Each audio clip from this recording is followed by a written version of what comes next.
Muy buenos días, señores estudiantes. Vamos a continuar con la materia después de haber pasado esta Semana Santa, semana de pasión tanto por la religión como por el coronavirus. Vamos a empezar con el tema de la flotabilidad y la estabilidad. Flotabilidad es la tendencia que tiene un fluido a ejercer una fuerza que da apoyo a un cuerpo que está sobre él, siempre y cuando lógicamente tenga cuerpo sobre él. Siempre que un objeto flota o está sumergido por completo en un fluido, está sujeto a una fuerza de flotación. Y la estabilidad, que aparece precisamente ahí en la parte de esta diapositiva, se refiere a la capacidad que tiene un cuerpo de regresar a su posición original después de inclinarse con respecto a su eje horizontal. Vamos a trabajar precisamente la flotabilidad con un cuerpo que se encuentra sumergido en un fluido de peso específico gamma. Ahí tenemos los diagramas de cuerpo libre precisamente de ese cuerpo sumergido. En este caso tenemos un cilindro que tiene una longitud, tiene un ancho que es precisamente la altura del cilindro. En este caso el cilindro se encuentra acostado con su eje de simetría horizontal. Y solamente vamos a ver la parte que es de frente, la parte del área de la base. Ahí tenemos en el segundo gráfico precisamente esa parte del área de la base donde tenemos el peso del cuerpo. Y tenemos la circunferencia dividida en 4 puntos A, B, C, D. A continuación, solamente tomamos la superficie ABD. Sobre esa superficie ABD se ejerce una fuerza vertical hacia abajo porque el fluido está sobre la superficie. Tenemos solamente esa partecita hasta el diámetro BD, ocasionando un volumen F1, B1, un volumen AB1 sobre la superficie ABD. A continuación tenemos en la otra mitad del círculo, que es la superficie BCD. Sobre esa superficie BC no hay líquido aparente, pero la fuerza F2 se calcula como si existiera el líquido realmente sobre la superficie y se calcula con ese volumen sobre la superficie. O sea, vamos a tener un volumen B2 que es el volumen sobre la superficie BCD hasta el nivel del líquido. Si nosotros hacemos una sumatoria de fuerzas con estas dos, que son fuerzas verticales, netamente verticales, vamos a tener que la F2 menos la F1 nos dará una fuerza resultante. Como aquí se puede apreciar que la F2 va a ser mayor que la F1, entonces nos va a dar una fuerza resultante hacia arriba. Entonces vamos a tener F2 que es gamma por volumen 2 menos F1 que es gamma por volumen 1, factorizamos el gamma y nos va a dar B2 menos B1. Si nosotros tenemos B2 que es hasta la superficie BCD y le quitamos el B1 que es hasta la superficie ABC, nos queda el volumen del cilindro. Solamente nos queda el volumen del cilindro. Y entonces esa fuerza F2 menos F1, que es una fuerza resultante, va a ser igual al peso, porque tenemos gamma del líquido, al peso del líquido desalojado por el cuerpo. Tenemos gamma del líquido y tenemos el volumen del cilindro. El volumen del cilindro es igual al volumen del líquido desalojado. Entonces esa fuerza F2, fuerza resultante entre F2 y F1, que tiene una dirección hacia arriba, se llama fuerza de empuje. Entonces la fuerza de empuje es el peso del fluido desalojado por el cuerpo, siempre y cuando lógicamente el cuerpo no admita fluido, el cuerpo sea impenetrable. Entonces, porque si admite fluido, entonces hay que tener en cuenta el peso del líquido que lo absorbe el fluido, como una esponja, por ejemplo. No es el caso. En este caso vamos a considerar cuerpos a los cuales no albergan fluido o parte del fluido de esa parte de ese líquido. Luego, entonces, cuando un cuerpo se encuentra sumergido dentro de un fluido, la fuerza de empuje va a ser igual al peso del fluido desalojado. Un caso lo tenemos nosotros. Nosotros tenemos una fuerza de empuje hacia arriba, que es precisamente igual al peso de aire desalojado por el cuerpo. Pero nos mantenemos en el piso porque el peso del cuerpo es mucho mayor que el peso del aire desalojado por el cuerpo. Una cantidad muy pequeña, entonces muchas veces pues ese peso de aire desalojado por el cuerpo pues es una cantidad muy pequeña comparada con el peso del cuerpo. Si se desea medir exactamente el peso de un cuerpo, hay que medirlo en el vacío, cosa que no se puede hacer con los cuerpos humanos, porque si metemos un cuerpo humano en el vacío, entonces explotará, sencillamente explota porque la presión interna del cuerpo hace explotar el cuerpo. Por eso hay muchos equipos que se adicionan precisamente en los pies o en las espaldas, un cohete precisamente para poder anular o poder anular la fuerza que le falta precisamente al aire para poder ascender el cuerpo. Es el caso precisamente de las personas que ahí colocan unos cohetes en la espalda o en los pies, como se ve con muchas figuras de Marvel. Bueno, entonces, tengan presente de que las fuerzas verticales, la suma de fuerzas verticales sobre un cuerpo representa la fuerza de empuje, y esa fuerza de empuje es igual al peso de fluidos desalojados por el cuerpo. Hay que tener en cuenta el gamma del líquido o el gamma del fluido, en este caso puede ser aire o puede ser un gas. Bueno, entonces pasemos a la otra diapositiva. En esta diapositiva tenemos las consideraciones que tenemos que hacerle a la fuerza de empuje. Ya vimos anteriormente que todo fluido sumergido en un fluido, todo cuerpo sumergido en un fluido experimenta una fuerza hacia arriba, que es igual al peso del fluido desalojado. Esta fuerza se denomina fuerza de empuje o fuerza boyante. Algunos también la llaman fuerza de flotación. Claro que la palabra flotación se refiere más que todo a otra cuestión que veremos más adelante. Cuerpo que encuentra sumergido, o un cuerpo que se encuentra dentro de un líquido, más que todo porque tiene que tener una superficie, presenta tres situaciones. La primera situación es que esté totalmente sumergido, o sea, el cuerpo se encuentra sobre el piso o el fondo del tanque o el recipiente que contiene ese fluido. Entonces, si nosotros hacemos sumatoria de fuerzas verticales, vamos a tener que la R, que es la reacción que le hace el piso al cuerpo, más el E, que es la fuerza de empuje, que es el peso del líquido desalojado por el cuerpo, menos W, va a ser igual a 0.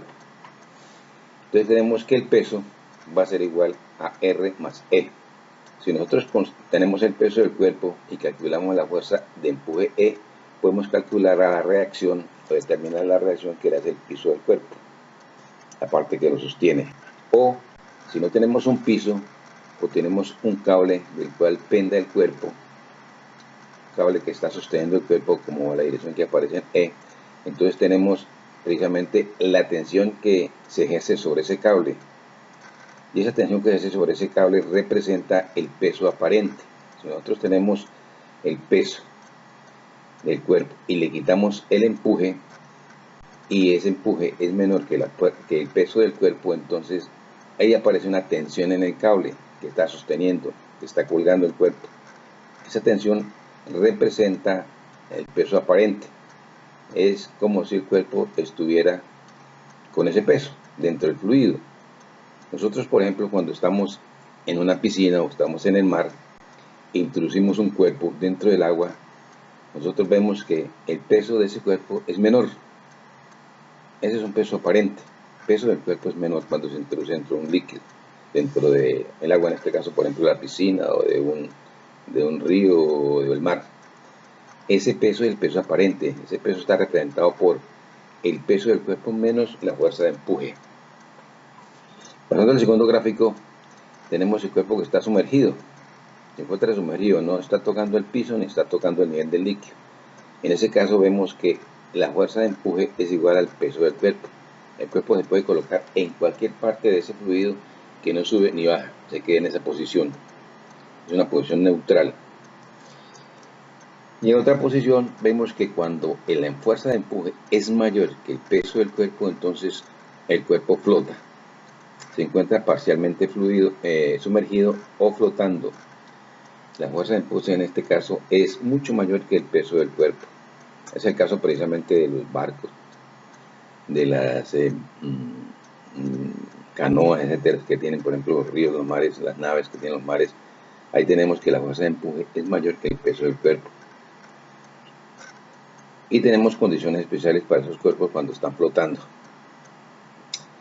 Uno, por ejemplo, cuando está en el mar, por ejemplo, supongamos, o en el río, uno puede estar flotando. En ese caso, uno hace que la fuerza de empuje sea superior al peso mismo del cuerpo. Entonces tenemos esas características del cuerpo cuando en función del peso y del empuje. Tenemos cuando está totalmente sumergido, es cuando el empuje es menor que el peso del cuerpo. Cuando está sumergido pero sin encontrarse contra el nivel o con el piso del recipiente, es cuando la fuerza de empuje es igual al peso del cuerpo, y cuando el cuerpo se ve por encima de la superficie del líquido que está flotando, es cuando el empuje es mayor que el peso del cuerpo. Estas condiciones que tenemos para cuando el cuerpo se encuentra sumergido en un fluido. Bueno, tiene que considerarla porque en los problemas tiene que aplicarse esa condición para poder resolver los problemas. Un cuerpo que está sumergido presenta tres clases de estabilidad llamadas equilibrio. Por ejemplo, nosotros tenemos una regla, una tabla, y hacemos un hueco en todo el centro de gravedad de esa regla y la colocamos en un clavo. Entonces nosotros le damos un giro a esa regla y se queda en esa posición que le hemos girado. Si seguimos dándole giro, vuelve y queda en la posición que hemos girado. O sea, a la regla le es indiferente que la coloquen en cualquier posición porque ahí se queda. En ese caso, como el punto de apoyo, que es en el caso precisamente esa puntilla en todo el centro de gravedad, el punto de apoyo de esa regla y el centro de gravedad coinciden, entonces se llama un equilibrio indiferente, que es que indica cuando la regla se puede colocar en cualquier posición y queda en esa posición, no tiende a girarse para ningún lado. El equilibrio inestable es cuando el centro de gravedad queda por encima del punto de apoyo. Si nosotros usamos otro hueco distinto, un separado precisamente del centro de gravedad, y colocamos ahí y apoyamos la regla en esa puntilla, entonces vemos que si nosotros damos un giro, un pequeño giro a esa regla, bien sea a la izquierda o a la derecha, inmediatamente la regla voltea y el centro de gravedad queda por debajo del punto de apoyo, como sucede en el tercer gráfico. Entonces, en este caso, cuando el centro de gravedad está por encima del punto de apoyo, tenemos un equilibrio inestable. Eso quiere decir que al girar un poco de la regla, bien sea hacia la izquierda o bien sea hacia la derecha, entonces inmediatamente da la vuelta completa y queda el centro de gravedad por debajo del punto de apoyo, como sucede en la tercera gráfica. En la gráfica tenemos equilibrio estable, o sea, en ese caso, si a la regla le damos un giro hacia la izquierda o hacia la derecha, entonces vuelve otra vez a la posición inicial, retorna a la posición inicial. En equilibrio inestable no retorna a la posición inicial, agarra otra posición precisamente de forma que quede un equilibrio estable. En este caso, cuando los equilibrios son estables, entonces el centro de gravedad está por debajo del punto de apoyo. Eso es lo que sucede, por ejemplo, con muchos equilibristas que andan por una cuerda, o los motorizados que andan por una cuerda. Les colocan pesos de tal manera que para que el centro de gravedad del conjunto quede en el punto de apoyo o por debajo del punto de apoyo. Y en ese caso, por más que se volteen para el lado y lado, no se van a caer. Como la persona que colocó una cuerda frente a las cataratas del Niágara y pasó por una cuerda frente a las cataratas del Niágara, o el que colocó una cuerda entre dos edificios altísimos en Nueva York y pasó por la cuerda entre los dos edificios, pero lógicamente llevaba una vara en la mano. Esa vara en la mano lo que hacía es que bajaba el centro de gravedad del conjunto, el centro de gravedad del cuerpo, el centro de gravedad de la vara, y lo bajaba y lo colocaba por debajo del punto de apoyo. Entonces realmente pues la persona no se iba a caer de esa cuerda, a no ser que se resbalara o que el aire lo tumbara. Ese sería precisamente el temor que tenía el equilibrista, de que viniera una corriente de aire y lo tumbara, o se resbalara precisamente la cuerda. Entonces, esos son estabilidades o puntos de equilibrio de los cuerpos cuando encuentran sumergidos en un fluido. Hay que recordar que el centro de gravedad del cuerpo tiene que quedar por debajo del punto de apoyo del cuerpo, porque en el centro de gravedad es donde se coloca precisamente el peso del cuerpo. Si ustedes ven, por ejemplo, si ustedes giran un poquito un cuerpo cuando el centro de gravedad está por encima del punto de apoyo, lógicamente se va a girar completamente el cuerpo. Bueno, entonces tenemos un equilibrio indiferente cuando el centro de gravedad está exactamente en el punto de apoyo. Tenemos un equilibrio inestable cuando el centro de gravedad del cuerpo está por encima del punto de apoyo. Y tenemos un equilibrio estable cuando el centro de gravedad está por debajo del punto de apoyo. Esos son condiciones muy importantes cuando se trata precisamente de establecer una estabilidad de un cuerpo que se encuentra sumergido. Son para cuerpos que se encuentran sumergidos. A veces los cuerpos se encuentran sobre una superficie. Por ejemplo, aquí tenemos el caso de una esfera que se encuentra sobre distintas superficies y también también presenta los equilibrios vistos anteriormente. Por ejemplo, cuando esa esfera se encuentra sobre una superficie plana, lógicamente el peso del cuerpo que se encuentra en su centro de gravedad está por encima del punto de apoyo.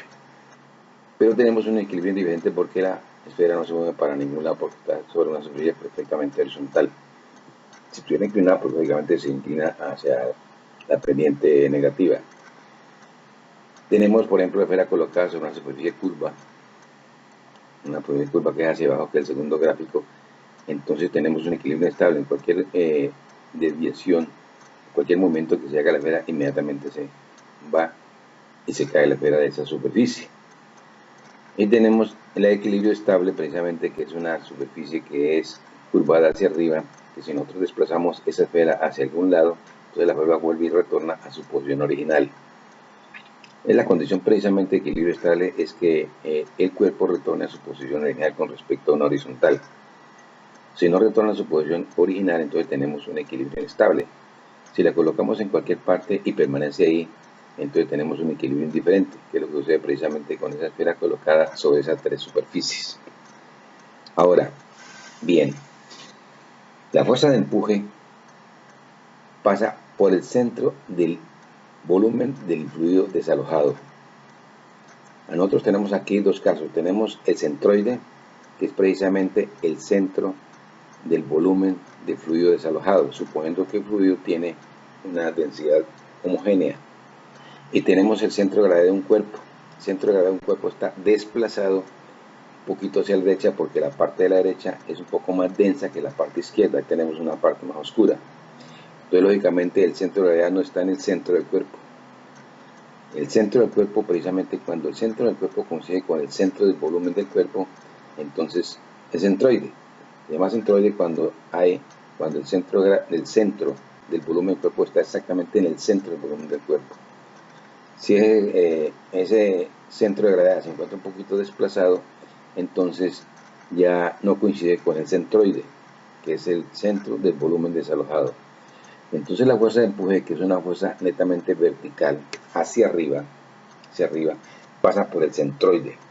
El centroide es el centro del volumen desalojado y el peso del cuerpo se coloca en el centro de gravedad, de tal manera que en este caso tenemos la fuerza de empuje que va hacia arriba, que pasa por el punto C, y el peso del cuerpo que va hacia abajo, que pasa por el punto C sub G, que es el centro de gravedad. Entre los dos se crea una separación.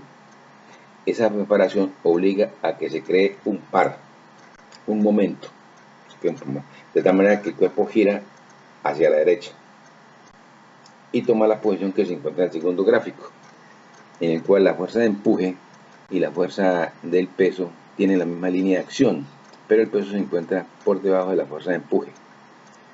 Se dice que el cuerpo, por ejemplo, el cuerpo puede girar o se encuentra colgado en el punto, en el centroide, que es el centro del volumen del líquido desalojado. Por eso cuando el cuerpo va a rotar, rota sobre el punto C, que es el centroide. En este caso, este cuerpo rota hacia la derecha porque se crea un par. Ese par que lo llaman a veces par restaurador. Recuerden que esa fuerza de empuje pasa por el centroide del volumen desalojado y el peso del cuerpo se coloca en el centro de gravedad del cuerpo, de tal manera que si los dos no coinciden, entonces hay un equilibrio inestable, y la condición de equilibrio inestable es que el centro de gravedad esté por encima del punto de apoyo. El punto C se supone que es un punto de apoyo del cuerpo, donde puede girar el cuerpo, y entonces el cuerpo gira, dependiendo precisamente de ese par. Si ese punto C sub G del centro de gravedad se encontrara hacia la izquierda, entonces giraba hacia la izquierda. Entonces hay que mirar precisamente cuál es el giro del par restaurador, conociendo el centroide y el centro de gravedad. Finalmente, cuando el cuerpo se deja libre, ese par restaurador hace que el cuerpo gire hacia la derecha en este caso, y el centro de gravedad tome la posición inmediatamente inferior al centroide, de tal manera que la línea de acción de la fuerza de empuje y el peso es la misma. solamente tiene una línea de acción. En esa posición precisamente tendremos un equilibrio estable ya, porque cualquier giro que se le dé, un pequeño giro que se le dé a ese cuerpo, retorna a la posición original. Entonces queda en una condición de equilibrio, porque el centro de gravedad queda por debajo del punto de apoyo o el centro de rotación del cuerpo.